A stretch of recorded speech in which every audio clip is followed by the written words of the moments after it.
Well mga kapopong, kumusta? At ngayon naman ipag-uusapan natin yung isang request ng kapopong natin na kung saan ay nagtanong siya ng kung may katotohanan daw bang milyones ang halaga ng shorts ni Senator Manny na ginagamit sa kanyang mga laban? Well, siguro pati ikaw ay gusto mo na rin malaman to, so huwag na natin patagalin pa at simulan na natin. Well, siguro sa bidyong ito talaga magugulat ka sa iyong mga malalaman. Siguro isa ka rin sa mga nakapanood ng mga laban ni Senator Manny na medyo naobserbahan mo rin siguro yung kanyang boxing shorts na isinusuot sa ibabaw ng ring. At mapapatanong ka rin sa kung bakit sobrang daming nakalagay dito na iba't ibang logo ng mga produkto. Well, tulad na nga nitong larawang iyong nakikita. At kung gusto mong malaman ng paliwanag dyan ganito pala yan. Since milyong-milyong mga tao ang nanonood sa tuwing lumalaban itong si Senator Manny sa kanyang mga laban, ay isang malaking pagkakataon na rin ito sa mga kumpanya upang ma-promote ang kani-kanilang mga produkto. Subalit baka lumaki ang iyong mga mata sa mga presyo o bayad na kailangan mong ibayad kay Senator Manny bago ka magkaroon ng space na ilagay yung logo ng iyong produkto doon sa shorts ni Senator Manny. Well, para mas maliwanagan ka bigyan kita ng halimbawa dito sa laban niya kay Mayweather. Ang presyo ng logo na may sukat lamang na halos 6 inches ay nagkakahalaga ng halos $300,000. O sa pera natin ngayon ay almost 15 million pesos. Yes mga kapopong, 15 million pesos para lamang sa isang 6 inches na logo na nasa short ni Senator Manny.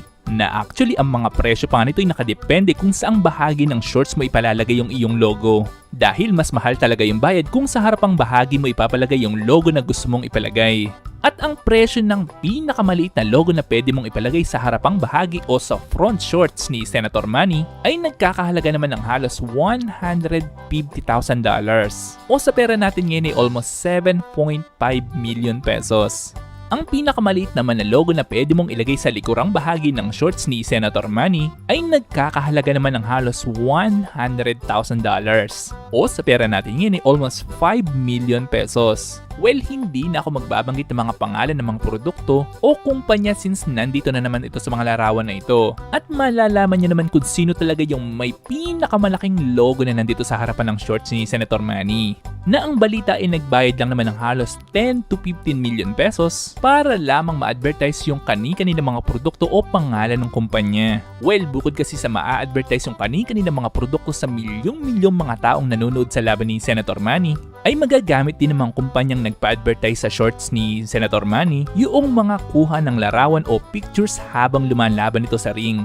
Subalit bago nila magamit itong mga larawan na ito na ilalagay nila sa mga billboard o ipiprint sa papel, ay kailangan nilang ulit magbayad kay Senator Manny ng kaukulang halaga para dito since panibagong kontrata na naman ito. At syempre medyo malaki rin ang kailangan mong bayaran, especially kung ang kumpanya mo hindi naman talaga official sponsor ni Manny. Napabalitang sobrang daming mga kumpanya yung nakapila upang mailagay lamang yung kanilang logo sa shorts ni Senator Manny doon sa una niyang laban kay Mayweather. Subalit siyempre nakadepende pa rin kay Senator Manny sa kung anong logo ang kanyang papahintulutan na mailagay sa kanyang shorts. At kung mapapansin mo dito sa una niyang laban kay Mayweather, ay sobrang lalaki ng mga sizes sa mga logo na nandito. Na kung estimate ko ang kabuuang presyo nito, ay baka pumalo ng halos 50 to 80 million pesos ang bayad dito kay Senator Manny para lamang sa pag-advertise nitong mga logo na nasa kanyang shorts. And well, bukod dyan mga kapopong napansin mo rin ba itong sobrang laking logo ng isang telecommunication company dito sa Pilipinas na nakalagay dito mismo sa ring na pinaglabanan ni Manny? Na ang pagkakalam ko pagmamayari ito ni Mr. Pangilinan. Na kung hindi ako nagkakamali isa ito sa mga naging sponsors during Manny versus Mayweather fight. Na sa tingin ko gumastos itong kumpanya ni Mr. Pangilinan ng ilang daang milyong piso para dito.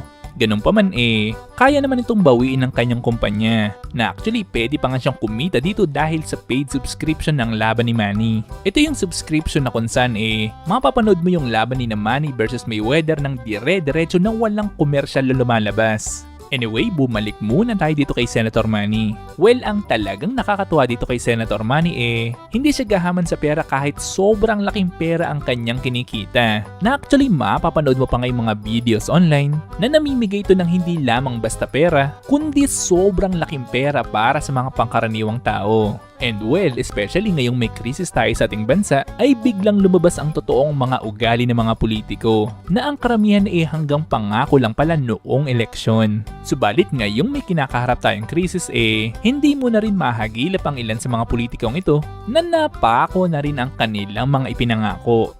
Subalit dahil sa krisis na ito lumabas rin yung mga totoong matutulungin ng mga politiko na hindi talaga tatalikuran ang kanilang mga mamamayan.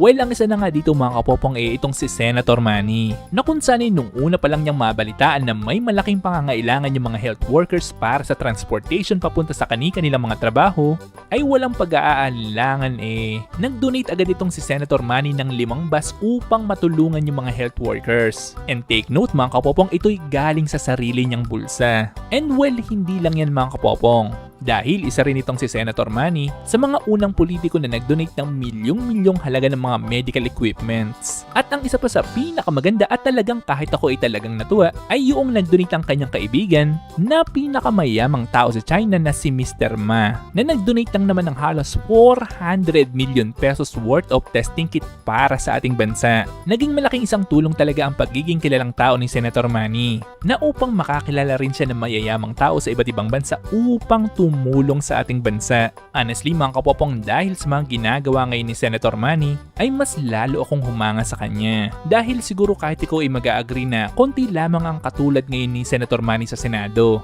na ipinapakita talaga niya yung mga pangako niya para sa mga Pilipino. Masasabi rin natin talaga na marami talagang mas matalinong tao kay Manny sa Senado. Subalit parang si Senator Manny lang yata ang isa sa may mga totoong puso ngayon na nasa Senado. At para kay Senator Manny, maraming salamat po sa pagtulong nyo. Especially sa pagtulong sa kinakaharap nating krisis sa ating bansa. At talagang sobrang appreciate po namin ang inyong ginagawa ngayon. Na actually ikaw pa nga mismo ang nagsabing handa mong ibuwis ang iyong buhay para lamang matulungan ang iyong kapwa Pilipino. Well, first time ko lang marinig itong salitang ito galing sa isang senador at talagang pinahangan niyo po kami dito. Kaya't maraming salamat po Senator Manny. Well, kayo mga kapopong, ano ang masasabi niyo dito kay Senator Manny? I-comment lang yan sa baba, ito ay aking babasahin ng personal at pupusuan. At syempre, kung minalaman ka sa video ito ay mag-subscribe ka naman. At nandito na yung unang 350 ng mga kapopong natin na nagpapa-shoutout sa previous video ko na ito. At kayo rin mga kapopong, kung gusto niyo magpa-shoutout o mag-request ang video ay i-comment lang yan sa baba. At muli itong yung Teacher Popong na nagsasabing, Te amo!